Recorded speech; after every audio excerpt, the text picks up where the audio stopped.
So, um, so yeah, I was watching Bridget Jones's Baby last night, and I think it's the third movie of that particular, Bridget Jones series. I know it's not a TV series, but it's like the third. There's a first one, then the second one. I think it's a third one, but um, I I thought it was. I don't know. It had deflated. I mean, obviously she's looking a bit older and feeling quite a bit older. I think the subject of you know hitting your 40s and still single, it was kind of a pretty good subject at first, but of course she gets married in the end.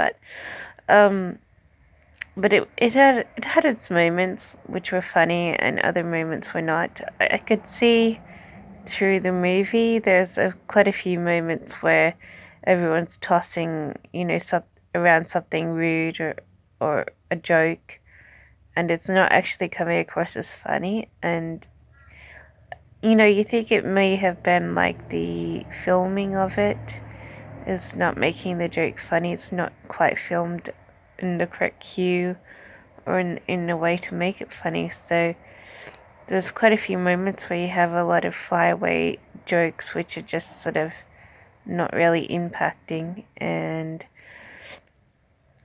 that was a bit of a downer, because you could see if it was filmed in a different way or have it more impacting, it could have been funny. But there's a few moments where they were sort of trying to be funny but they weren't. So that's one thing that you notice. Another thing is it's a little more than a little bit rude. I think Bridget Jones's character is actually being kind of, I don't know, she's being treated with a little bit of disrespect in a way. She's obviously doing some physical things she um which are kind of, you know not so funny, and they're not. I mean, they're sort of funny, but they're not so. When you notice it, it's not so good to have it in the movie. I think one example of that kind of disrespect is the mud.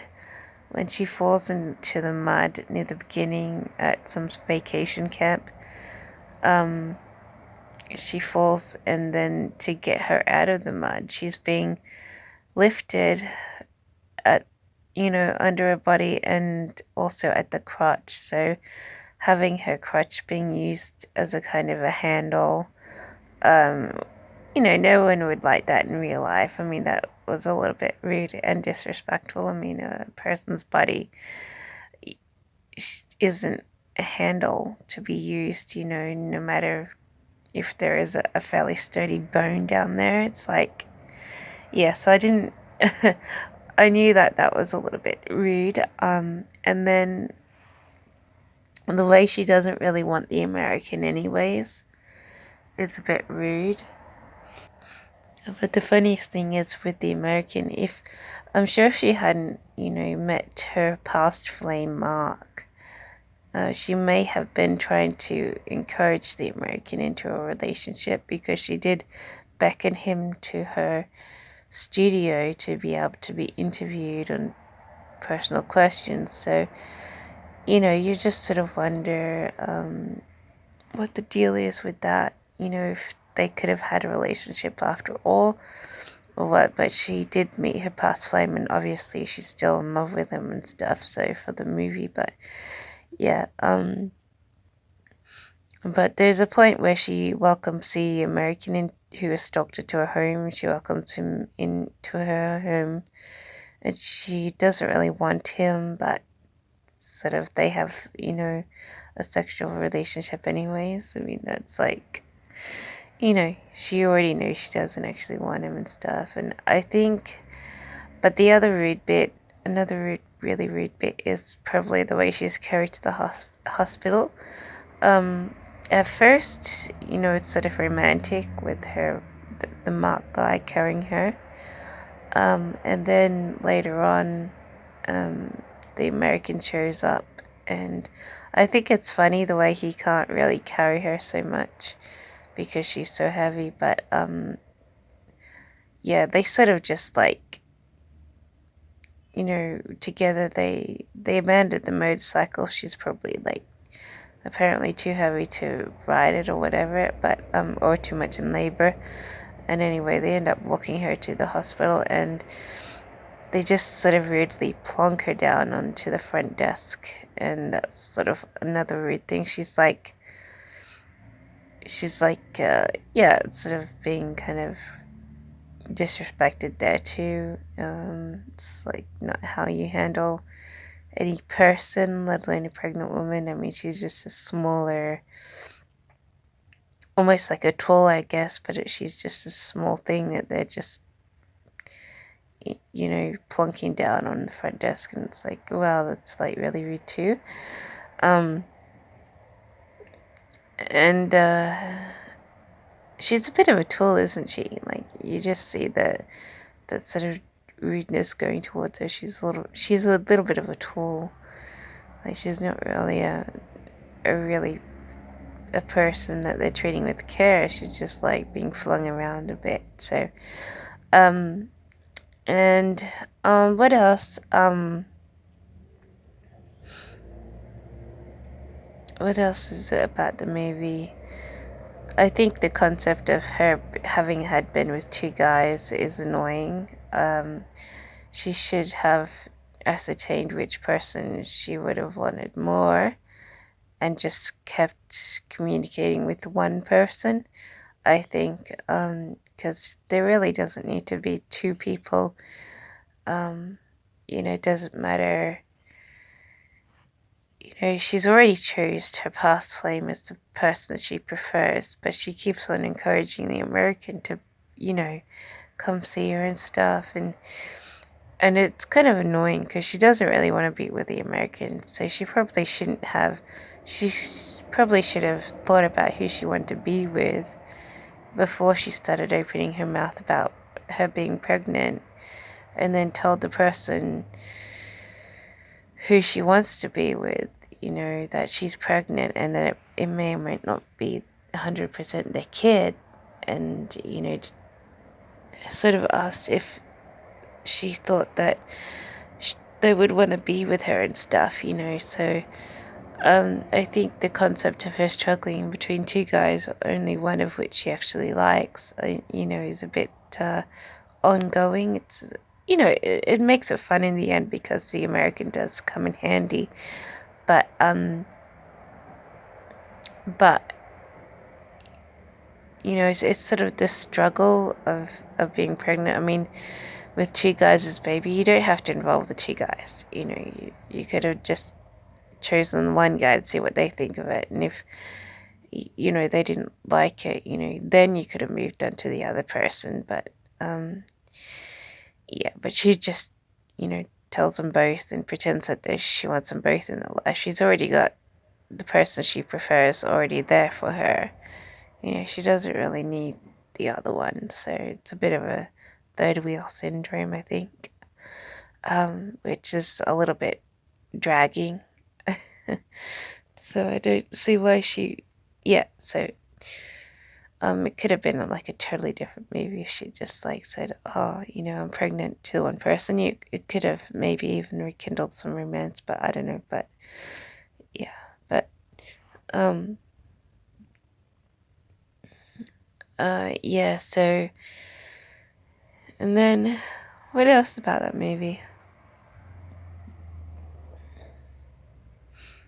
Her being fired from work is, a concept. At the end, I think she goes to an ATM. She doesn't have any money, and I think Mark Darcy then picks her up.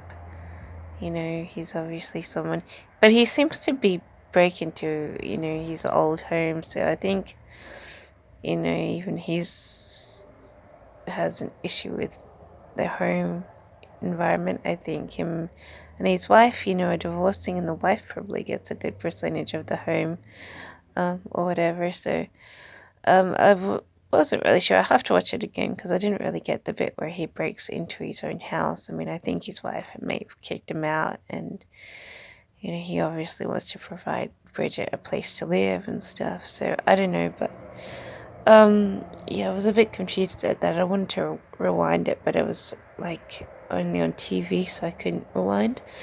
But anyways, and then the wedding at the end, at 43 or however old she's supposed to be, it does look like everyone's a little bit old, it's a little bit late, but, well, she managed to marry him anyways, but, it's not, like, totally romantic, I think it looks old romance, like it looks like they're old people trying to be romantic, and the flame isn't really there, but they're still willing to keep at it a little bit. So, but I think in real life, I don't know, a lot of people would have chosen the person she marries at the end, but yeah. Yeah, so I guess there's quite a bit to talk about and stuff about it, so it must be an okay movie, but yeah, but there was moments you didn't quite like, moments you saw that were struggling, and moments that you did like, so I guess that's an overview of what on earth I just talked about. Yeah, so but I think when it came out, it was given 2 stars, so I would say the same as maybe around 3 stars, because it's not like ultra glamorous or anything. But it's watchable, and if there was another one, I think there's one more after that, and I would sort of watch that and see what it's like. But I think the characters are just, they shouldn't be continuing propelling sequels and variations of the movie when it's pretty clear that the characters are just put out. The characters are just just, you should cut it off right there. It shouldn't be propelling to continuously. It's like like I think that by this version, the flames died, and I'm not sure. I'm guessing there could be one other one, um, and then I don't know. It could continue on, but the more it continues on, the less likable it's going to be, because the characters are just getting older and older, and not many people necessarily like to see like people grow older. I mean, the concept of growing older is good, but no one really sort of necessarily wants to see a young character grow older and older. But the concept of people facing age and stuff and growing old and naturally is a good topic still. So you could keep them going until they're really old, but you don't really want them to. I mean, you want them to make sense and say, hey, you've made as much money as you're going to make. Let's just stop the diary and move on to a new movie, sort of thing. So, but yeah, but I would watch the next one. I think there's the baby growing up as a toddler or a young teen or whatever. So I think there's another next version of it, and I don't think there should be any more after that. It's like, okay, it's a few jokes and somehow things are funny, and at the end she's going to be hugging Mark Darcy, sort of thing. So, but yeah, just the older you get, the less people want to see it on film. So, really, especially like with a sexually active, woman who's trying to be sexy and in love, it's like the older she gets, obviously the less attraction she's gonna emit, sort of thing. So I mean, you don't want her running around in a G-string at age 70 or anything, so, yeah, so, yeah. So how many stars would I give this film? Yeah, like I said, around 3, because it was watchable. You could watch it again. But yeah, it was a little bit unlikable, as well, though. And it wasn't the best comedy. It wasn't even as good as the previous ones, which were a lot fresher and more, better cute and stuff. I don't know, but it was still good. I mean, you could watch it. I mean, I could watch it again. So, yeah, so it's okay. Especially for a third sequel, a third version.